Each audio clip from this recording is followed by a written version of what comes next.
At any moment, President Trump will walk the beat with law enforcement. His motorcade is currently moving with Pam Bondi and Stephen Miller. But in the meantime, it's a full-blown gerrymander arms race. The Texas House passing a redistricting map with 5 potential new red seats for Republicans.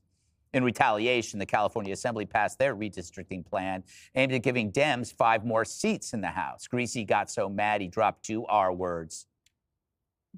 This is radical rigging of a midterm election, radical rigging of an election, destroying, vandalizing this democracy, the rule of law. So I'm sorry. I know some people's sensibilities. I respect and appreciate that. But right now, with all due respect, we're walking down a damn different path. We're fighting fire with fire, and we're going to punch these sons of in the mouth. I love, again, fight fire with fire. Kind of doesn't really work after what you did to California. Barry O is giving Gavin's gambit an attaboy. Barack Obama says California's redistricting move is a responsible approach to Republican tactics, and libs were reacting to the Texas maps by calling it racist. It is clear that the districts they're going after are not only Democratic, but they're mostly black or brown. A part of racial gerrymandering as part of the racialist and racist agenda of the Trump administration. You can wave all the flags you want to, but I am telling you right now that the most unpatriotic people that we have in this country are MAGA and this president. We are the real patriots. Donald Trump's rigged maps that disenfranchise black and brown voters. This is more of an action of an authoritarian. I have to leave. They said it's a felony for me to do this. Apparently, I can't be on the floor or in the bathroom. Kennedy, what kills me is I never see Democrats this passionate about anything. It's not about, I don't know, crime or immigration.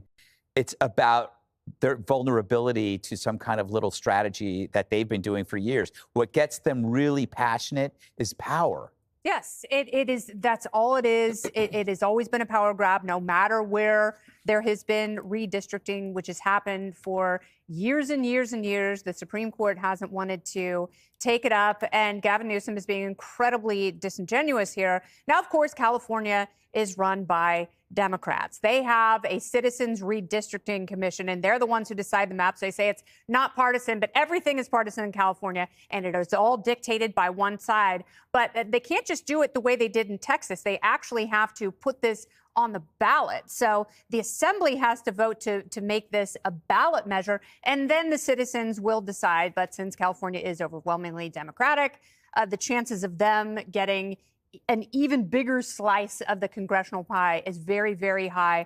There's already a higher number of Democrat congressional seats in California than there are Democrats in California. There aren't as many Republicans, but they do not have appropriate representation here. Democrats have been waiting for this. Unfortunately, the math is not on their side because they've already gerrymandered their state. So since Republicans haven't been playing this hand, they actually have more cards to play here with places like Indiana and Florida and, some of the other states that are trending red. That's a good point. The Dems are just mad that the Republicans are playing the game that they've been playing. Now they say it's not fair because we kind of wised up. Then there was this hearing today also where the Democrats in the legislature wouldn't want to answer any questions, and they brought in this witness who would not tell them who he was, where he was from, or who was funding him. And I think that if the people of California are going to have to go through this, they deserve to know that information. But there's one other thing that really is interesting about the Gavin Newsom piece, aside from the performative antics from the week. People can decide what they think about it. But do you remember we talked about Prop 36? This was the legislation that passed by 70%, a bipartisan deal to make crime illegal again in California. And he is refusing to fund it. Yeah. He won't put the funds towards implementing it. And guess what? The funds that would go towards implementing it, it's the same exact cost as this redistricting. That's pretty rich. That's true, Jessica. In a way, if they just paid attention to voters' concerns and less on redistricting, they wouldn't even need to redistrict. No, that's absolutely not true. Is it racist? I don't know. I mean, if gerrymandering is racist, then it was racist when they did it. We're all racist, Jessica, just admit it. I am not a racist. And that's what a racist would say. Do you guys rehearse this stuff before you come out here? I heard this is a power grab on the part of the Democrats, and they've been doing this. We do not redistrict mid-cycle. We do not elect people to the Oval Office who call up governors and say, get me 5 more seats no matter what you have to do. We also don't elect people who ask for more votes than they actually earned. This is about what the Republicans are doing because they know that they're going to lose the midterms. No, you and just I get arrest it. people because you can't beat them. Oh, stop. Yeah, you just swing an election so you get a dead guy in the office. He's not dead. There's footage of him all the time, Greg. Yes, that's Listen, deep fakes. I get it. Some people might not like how Gavin Newsom is talking. I love You it. might not find his posts funny. It is absolutely working. His fundraising numbers for this just came out. 6.2 million from this week, 200,000 individual donors, and we have been having a problem in activating these donors. Do you want him to be your nominee? Is he the guy? I don't know. He's going to have to be in the primary with everyone else. Because he has no Fine. achievements. He is eating up the attention right now. He is on every single But nobody high-rated likes show. him. Jesse's talking. Nobody Who votes like you likes him, but every Democrat that I've spoken to has said finally someone is fighting for Yeah, but us. he hasn't. The thing is, he can't point to anything he's done. What about fire? What about crime? What about homelessness?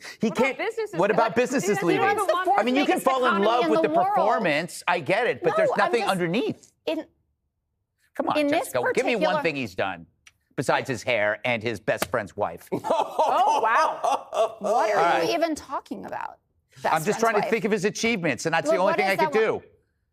I got one deep. He is making you talk about him all the time, which is what he wants to do. And Donald Trump knows more than anyone. He's the topic. I didn't bring him Donald up. Trump, of all people, knows that if they're talking about you, that's a good thing for you. Yeah, but the difference is Trump actually did things in his life that were good for people, not bad to his friends. Jesse? Not bad to his friends? Yeah. Really? Did he stiff like every contractor who's worked for him? Talk to people. All right. Jesse? Yes. I'm going to go to you. Okay. And ask you this question. Please don't ask me about redistricting. All right. What do you have to say on this topic? I was going to say that I've never seen anybody detransition like Gavin Newsom. The guy was married to Kimberly Guilfoyle, okay? Yeah. And then goes crazy, starts marching in gay pride parades, starts locking down like Fauci and crying on television. Now he's talking like Mike Tyson. Give me a break. Jessica is right, though. His media team has game. They're spitting all this hot stuff, these memes. I think it's funny. He said all your audience does is fake laugh at your dumb jokes. I think that's hilarious. But we had daddy stuff with you. We had the governor of Florida on last night, and DeSantis said, this guy's talks a big game, but no one can get a permit to rebuild their house in the Palisades. Thank you. Yeah. So it's all sizzle, no steak. I have a feeling like this guy reminds me of Beto O'Rourke. He's like the Beto of San Francisco. Tall, slim, moves his hands a lot, but makes noise, but no one respects him. Gavin's like the guy that always wanted to be a politician and just happened to grow up in San Francisco. So he's like, all right, I'll just be a Democrat. If I got my hands on him, I could totally bring out the potential in him. He is like one of those guys that first round draft pick, kind of a risky move, a lot of potential, but also poor work ethic, a lot of baggage. But if you could just get him in front of some good coaching, maybe send him to the combine. He's got a fast mouth, hot wife, looks good in a suit. But the problem is he doesn't have that first-round quarterback moxie that can rally a locker room. And that's really what you do when you gamble on these guys. 2 problems, big. Nancy Pelosi is his mentor. You never want to have a female mentor if you're a guy. Really? Yes. It's obvious. Second, he's not strong enough. Americans want power, and Democrats really want power. They want an FDR. They want a Trump. They want a Teddy Roosevelt. Someone to come in and knock heads together. Gavin Newsom has never shown an ability to not care what the radical left thinks and just do what he thinks is right. So until he gets that, he's got nothing. He's the Shadur Sanders of presidential politics. Hey, it's still early. Click here to subscribe to the Fox News YouTube page to catch our hottest interviews and most compelling analysis. You won't get it anywhere else.